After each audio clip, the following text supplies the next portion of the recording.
Buenos días, bienvenidos a la reunión nacional. Soy la doctora Mónica Rosalía Loera Pulido. Yo les voy a hablar sobre las herramientas para la evaluación metodológica de los documentos utilizados en la elaboración de las guías de práctica clínica.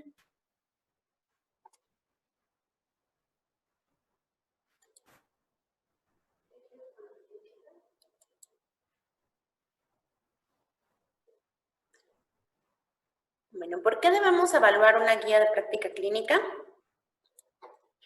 Primero, porque nos va a brindar la confianza de que los sesgos potenciales en el desarrollo de esta misma han sido resueltos de una manera adecuada. Y también para saber que las recomendaciones son válidas tanto interna como externamente y son aplicables a la práctica.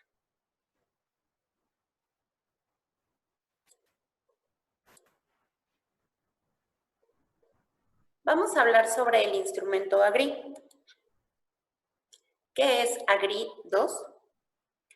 El instrumento AGRI es para la evaluación de guías de práctica clínica. Nos va a definir los componentes claves para determinar si una guía de práctica clínica es válida, proporciona una estrategia metodológica para el desarrollo de las guías y va a establecer la información que debe contener y cómo se debe presentar dentro de una guía. Bien, ¿quién puede utilizar el AGRI 2? Bueno, primeramente los profesionales de la salud, antes de que adopten las recomendaciones contenidas en una guía. El grupo desarrollador de guías, principalmente para evaluar la calidad de sus guías, para evaluar otras guías que pueden utilizar posteriormente en su adaptación.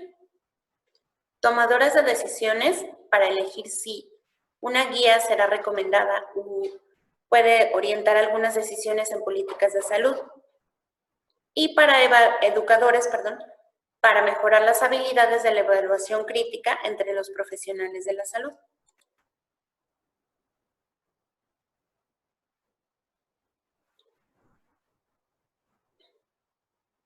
Bien, estructura y contenido del AGRI 2. El AGRI 2 está conformado por 23 ítems que están contenidos dentro de 6 dominios. Posteriormente, contamos con una evaluación global con 2 ítems para valorar la calidad general de la guía y si la guía debe ser recomendada para su utilización en la práctica.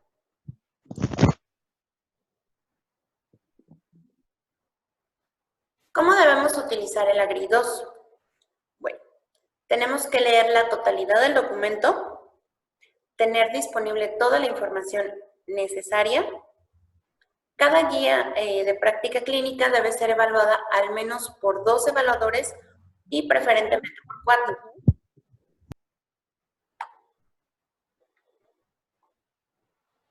Analizar y discutir con el equipo las discrepancias que vayamos encontrando. Bien, cada ítem está graduado con una puntuación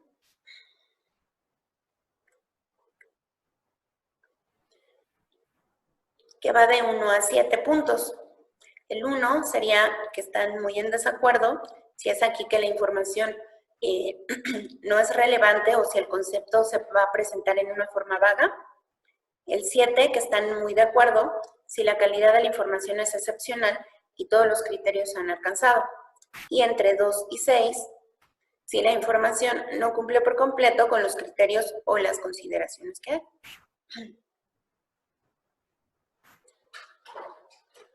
Ahora, ¿cómo puntuar con AGRI 2? Bueno, este es un ejemplo. Si 4 evaluadores dan este tipo de puntuaciones en lo que es el dominio 1.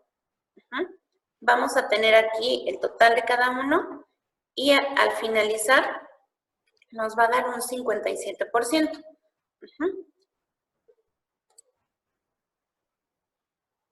Ahora es la interpretación de los resultados. Cuanto más cercano está a lo que es el 100%, quiere decir que es mejor el rigor metodológico de la guía. No se ha establecido una puntuación máxima o mínima o algún patrón de puntuación entre los dominios que hagan una diferencia entre las guías de alta calidad o baja calidad.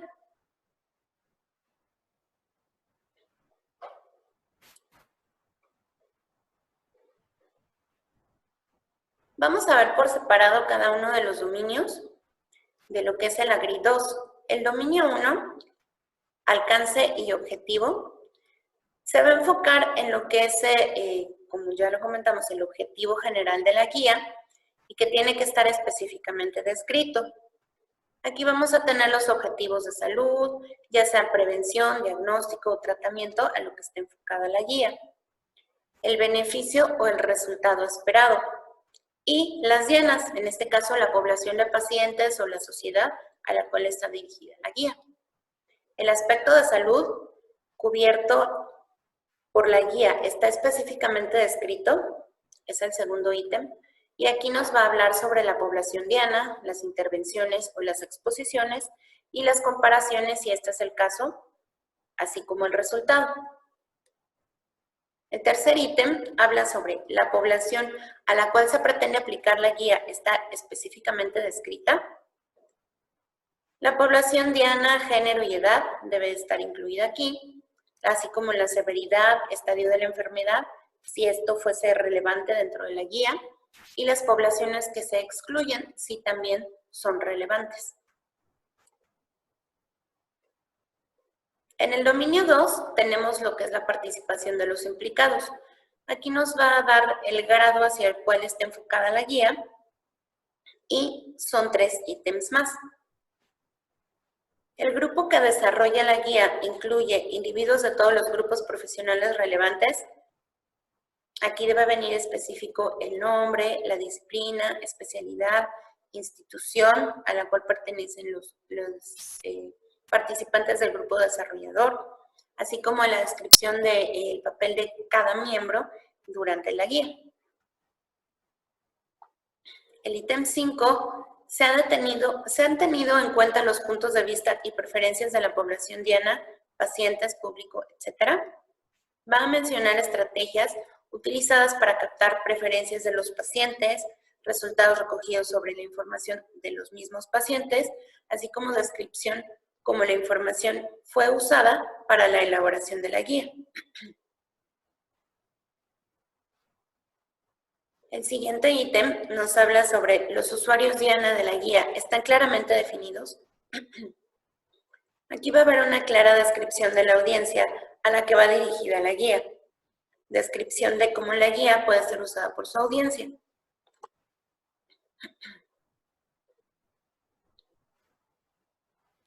El dominio 3, rigor en la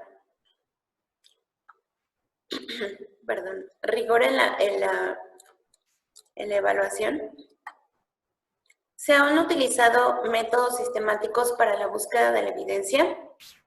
Aquí, este dominio es el más importante porque nos va a ir dando como que todo el proceso de selección, de búsqueda de la evidencia. Vamos a tener que nombrar las bases de datos, los periodos y términos de búsqueda utilizados, como ya nos había comentado el licenciado Alejandro. Ahora, los criterios para seleccionar la evidencia, ¿se describen con claridad? Características de la población diana, comparación, resultados y diseño del estudio o idioma o contexto. ¿Las fortalezas y limitaciones del conjunto de la evidencia están claramente descritas? Aquí se deben proporcionar descripciones sobre las fortalezas y las limitaciones de la evidencia usando las tablas de evidencia Gray. Vamos a encontrar el diseño de estudio, consistencia y aplicabilidad, precisión, riesgos y beneficios de la intervención. 10. ¿Los métodos utilizados para formular las recomendaciones están claramente descritos? Debe haber una descripción de los métodos utilizados para formular las recomendaciones y de cómo se llegó a las decisiones finales. Aquí los métodos que incluyen va a ser un sistema de votación, consenso o algún tipo de consenso dentro del grupo desarrollador.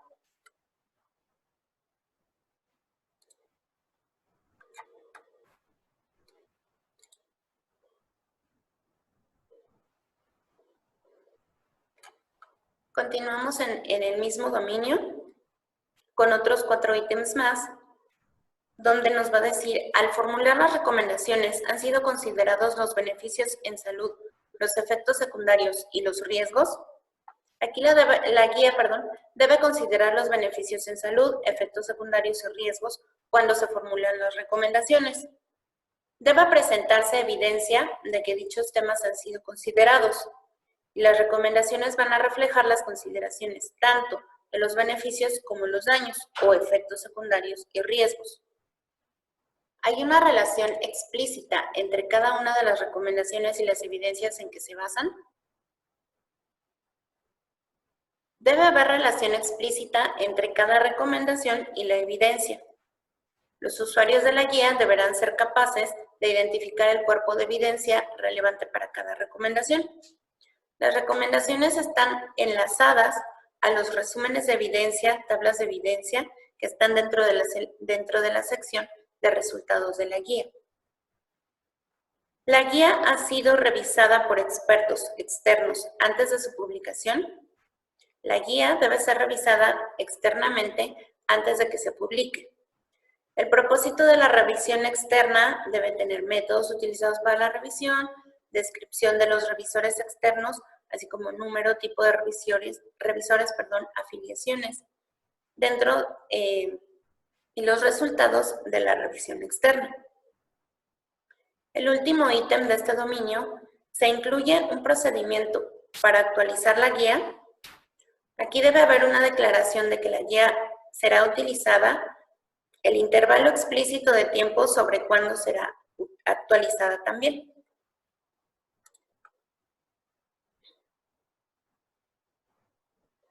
Dominio 4, claridad en la presentación.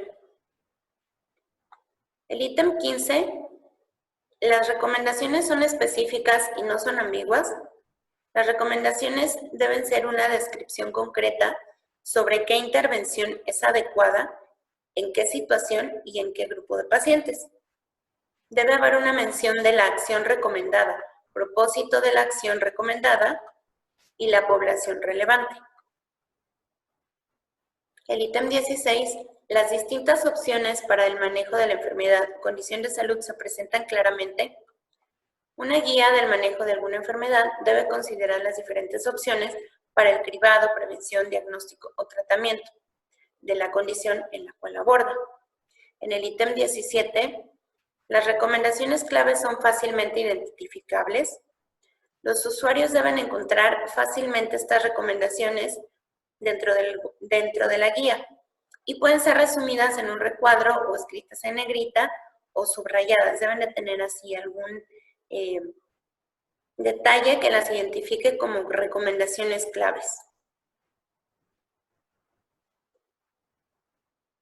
Dominio 5 nos habla sobre la aplicabilidad.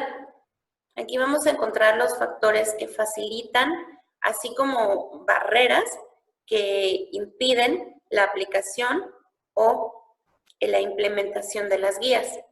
El ítem 18, la guía describe factores facilitadores y barreras para su aplicación. La guía identifica y propone estrategias para que ésta sea aplicada. A través de los factores facilitadores y barreras que se consideran métodos para buscar información sobre factores facilitadores y barreras para implementar las recomendaciones. El ítem 19. La guía proporciona consejo y/o herramientas sobre cómo las recomendaciones pueden ser llevadas a la práctica.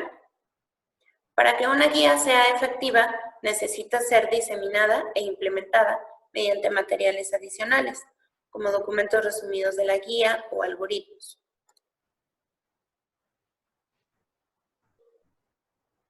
El ítem 20, se han considerado las posibles implicaciones de la aplicación de las recomendaciones sobre los recursos. La guía debe recoger una discusión sobre el impacto potencial de las recomendaciones sobre los recursos, identificación de los tipos de información sobre costes que se han considerado, así como métodos que se usan para buscar información sobre los costes, y descripción de cómo la información que se ha recogido es utilizada para ayudar en este proceso. El ítem 21, la guía ofrece criterios para monitorización y/o auditoría. Aquí se ponen las recomendaciones claves de la guía, identificación de los criterios para evaluar la implementación de la guía o adherencia a las recomendaciones, así como consejos sobre la frecuencia de intervalo de mediciones, descripciones o definiciones operativas de cómo se deben medir dichos criterios. El dominio 6, la independencia editorial. Aquí vamos a tener el ítem 22. Los puntos de vista de la entidad financiadora no han influido en el contenido de la guía. Algunas guías se desarrollan con financiación externa, fondos gubernamentales, organizaciones no gubernamentales, compañías farmacéuticas. Aquí más que nada son los conflictos de interés. Debe haber una declaración explícita de los puntos de vista o intereses de los financiadores que no han influenciado en las recomendaciones finales. El ítem 23, se ha registrado y abordado los conflictos de intereses en los miembros del grupo elaborador de la guía. En algunas circunstancias, los miembros del grupo pueden tener conflictos de interés, por eso es que se les pide que hagan su carta de que no tienen ningún conflicto para poder participar en la elaboración de una guía. Terminando los 6 dominios viene la evaluación global y esta nos va a dar una calidad general de la guía y si la guía se debe recomendar para su utilización en la práctica. Aquí este es un juicio de la calidad, teniendo en cuenta lo que es la calificación de todos los ítems y considerados en el proceso de la evaluación. Bien, ahora vamos a hablar sobre el Agri-Rex.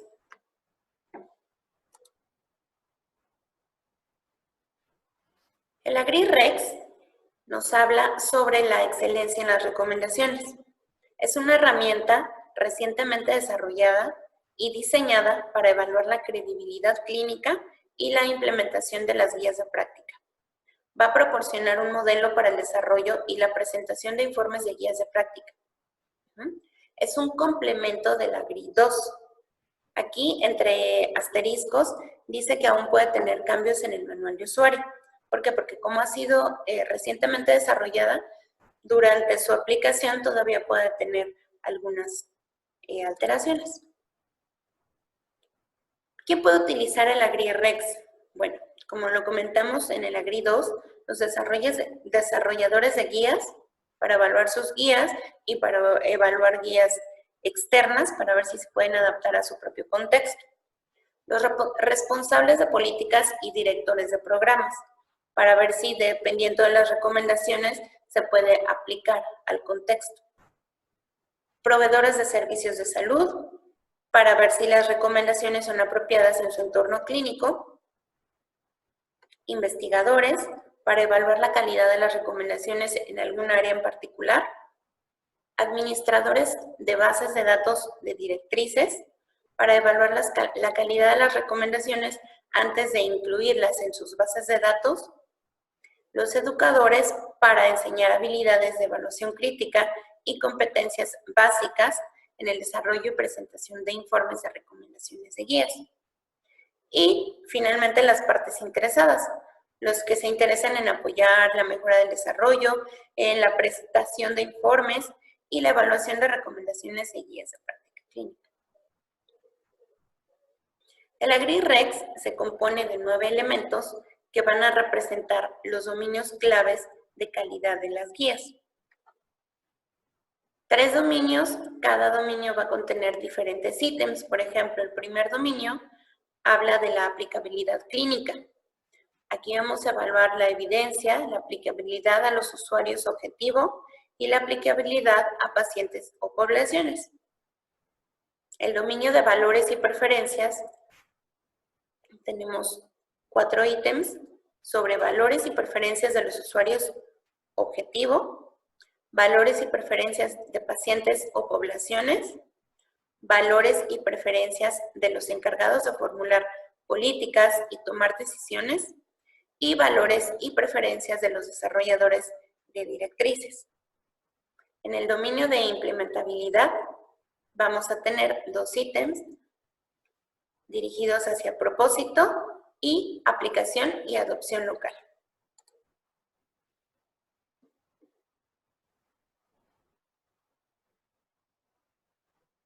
Perdón.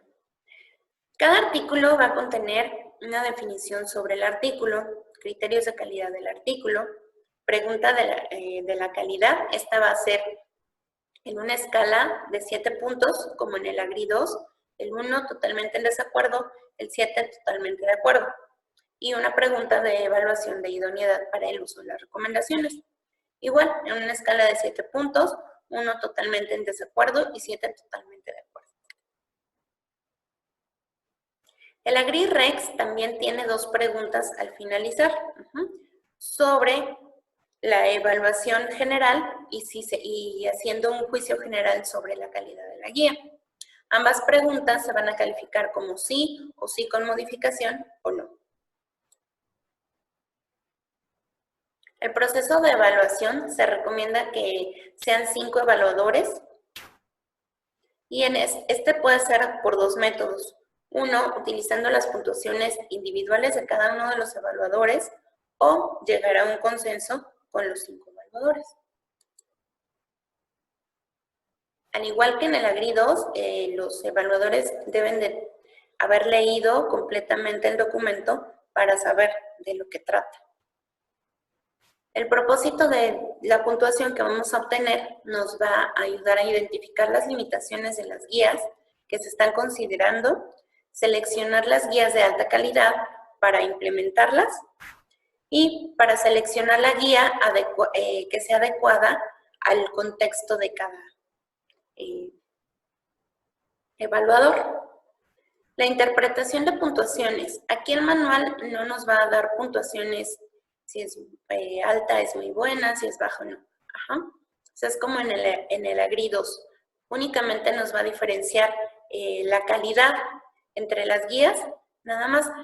En el manual vienen ejemplos de cómo se puede interpretar dichas puntuaciones. Bien, vamos a hablar sobre otra de las herramientas. Estas herramientas que nos ayudan a validar la evidencia.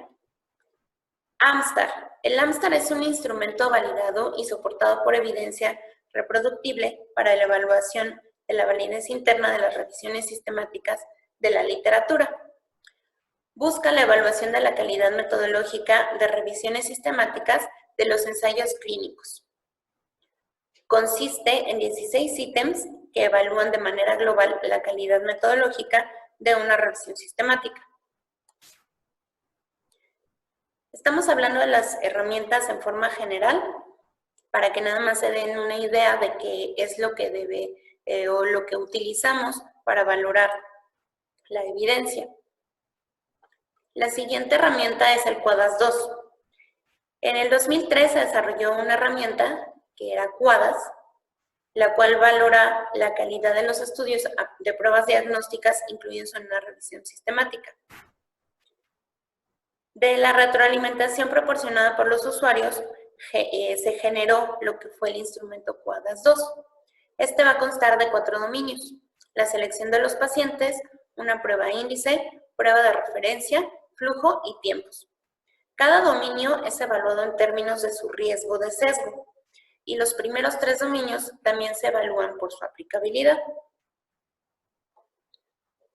La siguiente herramienta es el riesgo de sesgo o herramienta Cochrane.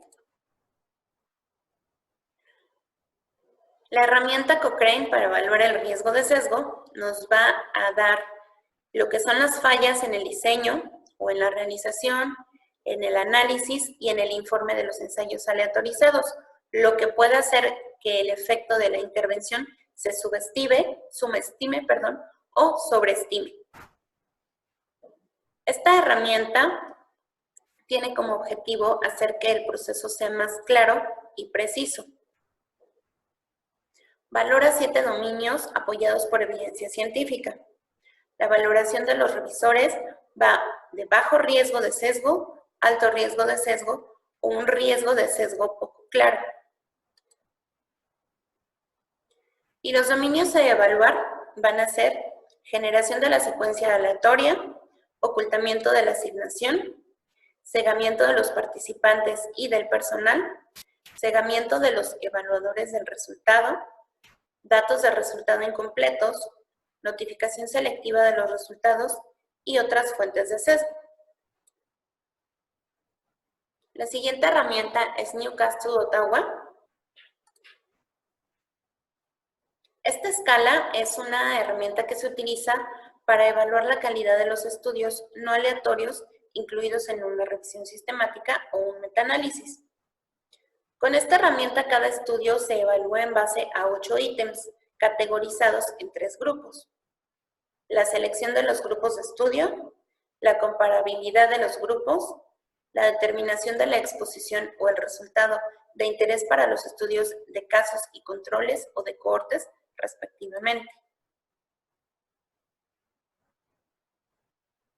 Se otorgan unas estrellitas para este tipo de evaluación y que sea visual y rápida. Las estrellas que se otorgan nos van a indicar la calidad de los estudios. Hay algunos que reciben hasta 9 estrellas y esto quiere decir que es la más alta calidad. Este método fue desarrollado como una colaboración entre la Universidad Newcastle de Australia y la Universidad de Ottawa en Canadá. Utilizaron un proceso Delphi para definir las variables de la extracción de datos. Luego la escala se revisó en varias revisiones sistemáticas y ya se fue refinando con el tiempo. La siguiente herramienta es Prisma. Esta es una lista de verificación que tiene como objetivo buscar la transparencia de la información que está contenida en una revisión sistemática. Posee 27 ítems y un diagrama de flujo de 4 fases que va a incluir ítems considerados esenciales para la comunicación transparente de una revisión sistemática. Este es un ejemplo de todos los ítems que contiene una revisión Prisma.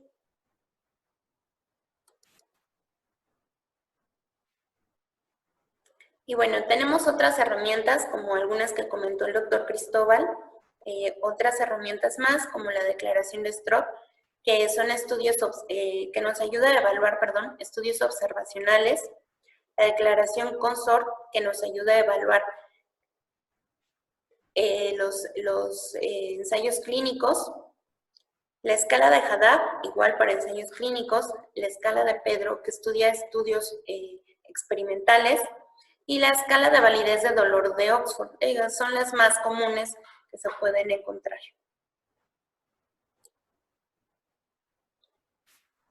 Pues eso sería todo por mi parte. Les agradezco por su atención. Cualquier duda o comentario.